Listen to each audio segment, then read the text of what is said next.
ഇനി നമുക്ക് ഈ വഴുതനങ്ങ പൊരിക്കുന്നത് എങ്ങനെയാണെന്ന് നോക്കാം. ഇതെൻ്റെ സ്വന്തം വഴുതനങ്ങയാണ്. ഇത് മീൻ പൊരിക്കുന്നത് പോലെ എങ്ങനെയാണ് പൊരിക്കുന്നതെന്ന് നോക്കാം. ആദ്യം നമുക്കിത് കട്ട് ചെയ്ത് ഇത് കുറച്ച് വീതിയിൽ വേണം കട്ട് ചെയ്യാൻ, തീരെ നൈസാവാതെ.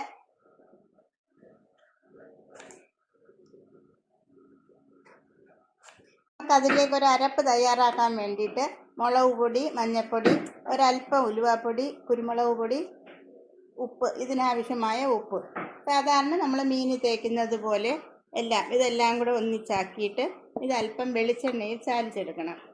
വെളിച്ചെണ്ണ ഒഴിച്ചത് ഈ മസാലയൊന്ന് കുഴച്ചെടുക്കണം.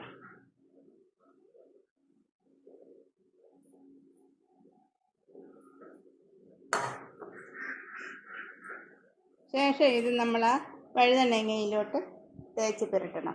ഇതിൽ ഓരോ വഴുതനങ്ങയും വെള്ളം കളഞ്ഞിട്ട് ഇതിലേക്ക് ഈ മസാല തേച്ച് മീൻ പുരട്ടുന്നത് പോലെ ഇത് തേച്ച് പിടിപ്പിക്കും രണ്ട് സൈഡിലും.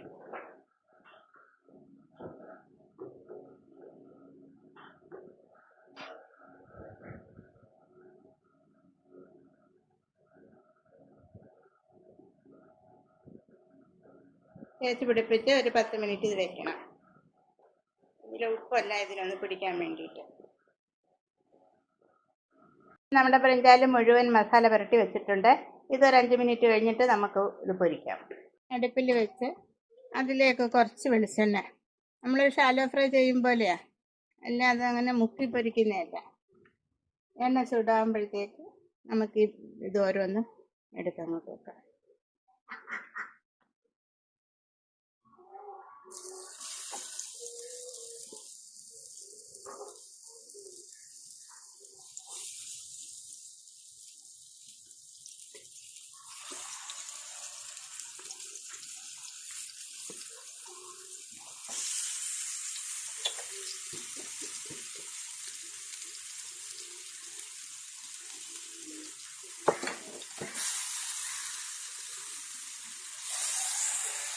ഒരു സൈഡ് നോക്കുമ്പം തിരിച്ചിട്ട് കൊടുക്കാം.